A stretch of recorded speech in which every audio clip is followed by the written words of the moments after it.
Hello' everyone, কি খবৰ? আশা কৰোঁ সকলো ভালে আছে। ইমান গৰম পৰিছে, ক'ত ইমান গৰম পৰিছে জনাবচোন। নক'বা আৰু এয়া চব গৰমত অৱস্থা বেয়া হৈ গৈছে। আৰু এতিয়া এটা বিয়া আছে, যিহেতু ব্ৰাইডেল মেকআপ কৰিবলৈ যাব লাগিব। মানে শক্তি নাই আৰু মানে পাৰা নাই গৰমত যাবলৈ, কিন্তু উপায় নাই, কাম যিহেতু যাব লাগিব। আৰু ওচৰতে আমাৰ ঘৰৰ পিছফালে ভাইটি এজনৰ বিয়া, তো কইনাজনীক ব্ৰাইডেল মেকআপ কৰিবলৈ গৈ আছোঁ। তেওঁ মানে চিম্পল মেকআপ বুলি কৈছে, তেওঁ মেকআপ কৰি ভাল নাপায় বোলে যিহেতু।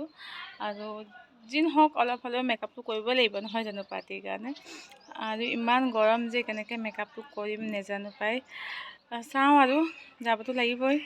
আৰু মই একদম ৰেডি হৈ যাব নোৱাৰোঁ, ওচৰতে যিহেতু মই এনেকৈয়ে যাম। একদম টিপটপ হৈ যাবলৈ মই নোৱাৰিম। নিজৰ কামৰ ওপৰত কথা, যিহেতু কাম কৰিব লাগে, মই যাম, কৰি মেলি আহিম। বেলেগৰ দৰে একদম টিপটপ হৈ যোৱাটো মই নোৱাৰিম আজি ন।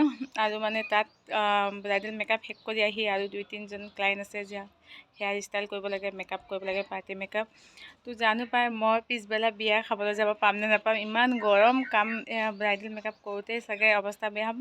তাৰপিছত আৰু বাকীকেইজনতো আছেই। তো বলক আপোনালোকক মই দেখুৱাই আছোঁ গৈ। এতিয়া মই আৰু আমাৰ বৌ দুজন, মই অকলে কেতিয়াও নাযাওঁ জানে, বৌ আৰু মই মিলি দুজন গৈ আছোঁ এতিয়া কৰিবলৈ। এয়া বিয়া ঘৰত আহি পালোঁ। আৰু ৰুমটো দেখিছে, বহুত সৰু আছে, বহুত গৰম আছে, মানে চফালি ঢাকা আছে যে। ইয়াত এটা খিৰিকী আছিল বুলি, আৰু মই মেইন কথা মোৰ এইটো কিবা লাইটটো আনিব পাহৰি গ'লোঁ। তো উপায় নাই, কামটো চলিব লাগিব। যে খিৰিকীটো অকণমান এনেকৈ মিলাইলে মানে পোহৰটো লাগে, যিহেতু মেকআপ কৰিবলৈ। গৰম বহুত আছে এইটো ৰুমত, কেনেকৈ কৰিম ঠিক নাই। এটা ফেন, ষ্টেণ্ড ফেন ক'ব লাগিব চাগে, ষ্টেণ্ড ফেন এটা। আগত আমি চৰ্বতটো খাই লওঁ, তাৰপাছত আমি মেকআপ ষ্টাৰ্ট কৰি দিম। চাওক আমাৰ ব্ৰাইডেল ফেচটোৱে দেখাইছোঁ দেই। এনে ধুনীয়াই, আৰু তাইক বেছি মেকআপ দৰকাৰে নাই। ঠিক আছে বাৰু, দেখাই আছোঁ, কণ্টিনিউ চাই থাকক।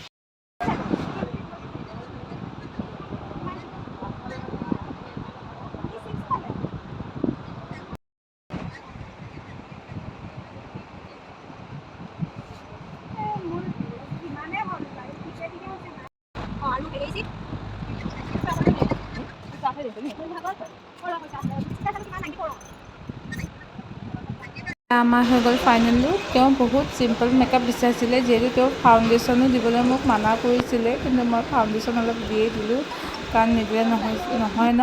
আৰু এইফালে আকৌ মই ৰাতি আহি গ'লোঁ বিয়া পাৰ্টি খাবলৈ। মই বহুত ভাগৰি গৈছিলোঁ। তাৰপাছত মই আৰু এটা মেকআপ কৰিবলৈ গ'লোঁ, যিহেতু এই বিয়া খাবলৈ অহা পাৰ্টি মেকআপ আছিলে। সেইটো মই দেখাব নোৱাৰিলোঁ, কাৰণ ইমানেই গৰম আছিল ন। মই কৈছোঁ আপোনাক কেনেকুৱা আছিল বুলি। ইয়াৰ পাছত আৰু কিনো, বিয়া খাই ওলাই আহিলোঁ। আৰু মই নিজৰ ফেচটো দেখুওৱা নাই, কাৰণ ইমানেই গৰম। আৰু এইফালে ভণ্টিহঁতে নাচি আছে, দেখিছে নহয়, এনজয় কৰি আছে। আৰু আমাৰ ব্ৰাইডেল, তাই বহুত হেপ্পী, তাইক চিম্পল লুক লাগিছিল, যিহেতু সেইফালে য'ত বিয়া আছিলে মানে আগত, তাত মানে তেওঁৰ মাৰ ঘৰ ফালে অভাৰ মেকআপ হোৱাৰ কাৰণে তেওঁ চিম্পল মেকআপ বিচাৰিছিলে। আৰু এনেকৈ আৰু বিয়া দিনটো পাৰ হৈ গ'ল। আৰু এই ভিডিঅ'টো দিওঁতে মোৰ অলপ লেট হ'ল, কাৰণ ইমানেই গৰম পৰিছে। মই এডিট কৰিব পৰাই নাছিলোঁ, ভিডিঅ'টো দিব পৰাই নাছিলোঁ। আৰু জনাব আপোনালোকক চাই কেনেকুৱা লাগিছে। মই অলপ সময় আহি বহিলোঁ, যিহেতু ইমান ভাগৰ লাগিছিলে। মই খাই মেলি 2 মিনিটমান বহি তাৰপিছত ওলাই গ'লোঁহি। এনজয় কৰিব নাপালোঁ, ডান্স চান্স কৰিব নাপালোঁ। আৰু কাৰণ আপোনালোকৰ সেইফালেও জানে চাগে গৰম পৰিছে ন, কি যে গৰম পৰিছে। এয়া এনেকৈ গ'ল। ভিডিঅ'টো চাই কেনেকুৱা লাগিছে জনাব।